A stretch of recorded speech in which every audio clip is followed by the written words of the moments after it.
ऐसे ही शाम तक वो लोग घर पहुंच गए। वांग उसे पहले नहा लेने को कहता है, क्योंकि अगर किसी ने उसे ऐसे देख लिया तो उन्हें लगेगा कि वो इंजर्ड है। वोनवा भी उसे आज की हेल्प के लिए थैंक यू कहता है। बाल्टी से पानी निकालते हुए वो सोचने लगा कि इस बॉडी के असली ओनर पर उसकी दूसरे शहर की स्कूल से वापस आते वक्त हमला हुआ होगा। उसके ग्रैंड पेरेंट्स और फादर काफी सालों पहले गुजर चुके हैं और इस परिवार ने अपनी शान और पावर खो दिया है। उसकी माँ कुछ महीनों से बीमार है और इसीलिए वो मेडिकल की बुक्स पढ़ रहा था। वो सोचता है कि अगर इस बंदे की जगह वो खुद होता तो वो भी यही करता। उस फैमिली का सबसे बड़ा भाई 21 साल का है और उसका नाम हुआबोक है। दूसरा बड़ा भाई 18 साल का है और उसका नाम हुआफेन है। वो सोचने लगा कि उन दोनों को बड़ा भाई कहने में उसे थोड़ा ऑकवर्ड फील होता है, क्योंकि असल में वो खुद 31 साल का है। लेकिन अब जबकि उसे इसी बॉडी में रहना है तो उसके पास और कोई चारा नहीं है। तभी उसे पीछे से कोई आवाज लगाता है। ये उसका सबसे बड़ा भाई हुआबोक है। हुआबोक उससे पूछता है कि उसने वांग से सुना कि वोनवा बैंडेड से मिला था, क्या वो ठीक है? वोनवा ने कहा कि फॉर्चुनेटली उसे बिल्कुल भी चोट नहीं लगी है। हुआबोक ने भी ये जानकर चैन की सांस ली। वो बैंडेड्स की बात सुनकर काफी चिंतित था। वनवा पूछने लगा कि माँ की हालत कैसी है। हुआबोक ने बताया कि हर रोज जैसी ही। थोड़ी देर पहले ही वो थोड़ी पॉरेज खाकर सो चुकी है। वनवा ने सोचा कि अगर वो सो चुकी है तो वो उन्हें बाद में चेक करेगा। वो अपने भाई से कहता है कि वो अगली सुबह उनसे मिलेगा। उसकी बात पे अजीब रिएक्शन देते हुए हुआबोक ने पूछा कि इतने लंबे टाइम तक घर से दूर स्टडीज के लिए रहने के बाद भी तुम अपनी माँ से मिलने कल जाओगे?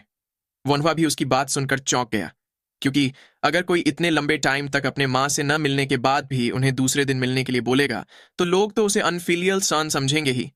फिर उसने हुआबुक से कहा कि दरअसल वो भी माँ से अभी मिलना चाहता है, लेकिन अब जब वो सो चुकी है तो अपनी खुद की ग्रीड के लिए उन्हें जगाने जैसा अनफिलियल काम वो कैसे कर सकता है।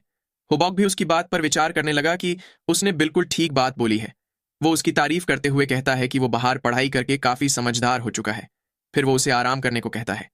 वनहुआ आराम से बेड पर लेटते हुए सोचने लगा कि आज का दिन तो काफी केओटिक था, लेकिन वो समझ नहीं पा रहा है कि अब से उसे क्या करना चाहिए।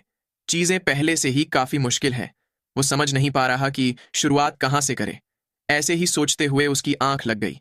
तभी उसे वो आवाज फिर से सुनाई देती है जो उसे बता रही थी कि उसकी सारी internal and external disease cure हो चुकी है। अब उसके बॉडी फंक्शंस अच्छी कंडीशन में है और रीइंकार्नेशन पूरी तरह से कंप्लीट हो चुका है। वो आधा नींद में ये सब कुछ सुन रहा था। दूसरे दिन सुबह वोनवा आराम से अंगड़ाई लेते हुए उठा। वो इतने दिनों बाद चैन की नींद मिलने पर काफी खुश था। उसने थोड़ा स्ट्रेचिंग करने का सोचा, लेकिन बैक स्ट्रेच करते हुए वो सरप्राइज्ड हो गया। वो सोचने लगा कि भले ही वो एक टीनेजर है, लेकिन ये कुछ ज्यादा ही फ्लेक्सिबल नहीं हो गया। इसके बाद वो डिफरेंट स्ट्रेचिंग एक्सरसाइज ट्राई करता है। वो उन सब को कर पा रहा था, यहां तक कि वो हैंड स्टैंड भी कर पा रहा था। वो अपनी इस नई बॉडी के लिए काफी खुश हो जाता है। इसके बाद वो ब्रेकफास्ट करने पहुंचा। वो और उसके दोनों भाई ब्रेकफास्ट करने के लिए बैठ गए। खाना देखकर वो सोचने लगा कि उसकी फैमिली पहले से काफी गरीब हो चुकी थी, इसलिए खाने में सिर्फ सब्जियां ही थीं और कोई मीट नहीं था। ये सब उसे घास फूस लग रहा था। वो इरिटेट होकर सोचता है कि इसीलिए ये बॉडी इतनी पतली है। अपने दूसरे बड़े भाई को देखकर वो वंडर करने लगा कि उसने ऐसा क्या खाया है जो वो इतना मस्कुलर हो गया। तभी हुआफेन ने उसे पिछले दिन बैंडिट्स के साथ हुई मुलाकात के बारे में पूछा। वोनहुआ ने बताया कि वो तेजी से वहां से भाग निकला था, इसलिए उसे कुछ नहीं हुआ। हुआफेन उसे समझाने लगा कि सक्सेसफुल बनने के लिए किताबें पढ़ना अच्छी बात है, लेकिन उसे कम से कम उसे खुद को प्रोटेक्ट कर पाने जितना मार्शल आर्ट्स तो सीखना ही चाहिए। वोनहुआ ने कहा कि वो भी ट्रेनिंग करने की सोच ही रहा है। उसकी बात सुनकर दोनों भाई चौंक गए।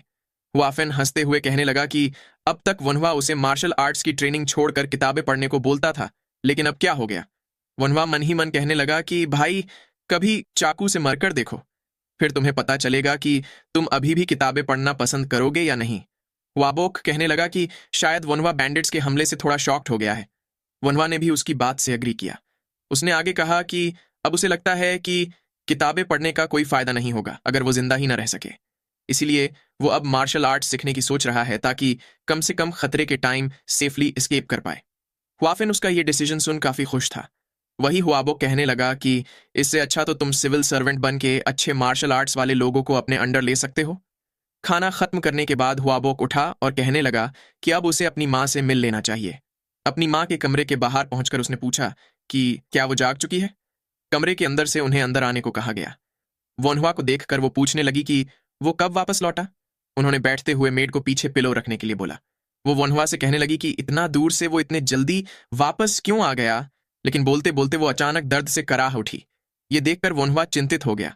वो उनके पास जाकर पूछने लगा कि क्या वो ठीक है? उसकी माँ कहती है कि वो बिल्कुल ठीक है और आगे पूछती है कि वो इतना जल्दी वापस क्यों आ गया। वोनवा ने बताया कि उसने उनकी खराब तबीयत के बारे में सुना, इसलिए थोड़ा टाइम निकालकर वापस आ गया। उसकी माँ ने कहा कि वो ठीक है, उनकी तबीयत इतनी भी खराब नहीं है कि उसे अपनी पढ़ाई छोड़कर वापस आना पड़े। समय के साथ वो अपने आप ठीक हो जाएगी, इसलिए उसके बारे में ज्यादा वरीड ना हो। वही वोनवा उनका हाथ पकड़कर चेक करते हुए सोचने लगता है कि ये बिल्कुल भी ठीक नहीं है, इन्हें लीवर या गैल ब्लैडर से रिलेटेड कोई दिक्कत है। वो अपनी माँ को आराम से लेटने को कहता है क्योंकि वो उन्हें एग्जामिन करना चाहता था। वो सोचने लगा कि अगर इन्हें लिवर में दर्द हुआ तो ये काफी डेंजरस हो सकता है। लिवर के पेन को साइलेंट किलर भी कहा जाता है। वो उनके पेट पे उंगली से प्रेशर देकर चेक करने लगा, जिससे उसकी माँ दर्द से कराह उठी। लिवर पे थोड़ा प्रेशर लगते ही वो दर्द से चीख उठी। पीछे खड़े दोनों भाई भी ये देखकर चौंक गए। हुआफेन ने गुस्से से वोनवा का हाथ पकड़ लिया और पूछने लगा कि वो क्या कर रहा है। वोनवा ने समझाते हुए उसे अपना हाथ छोड़ने को कहा, क्योंकि ये एक इंपॉर्टेंट मैटर था। हुआफेन कहने लगा कि अपनी बीमार माँ को दर्द देने में क्या इंपॉर्टेंट है।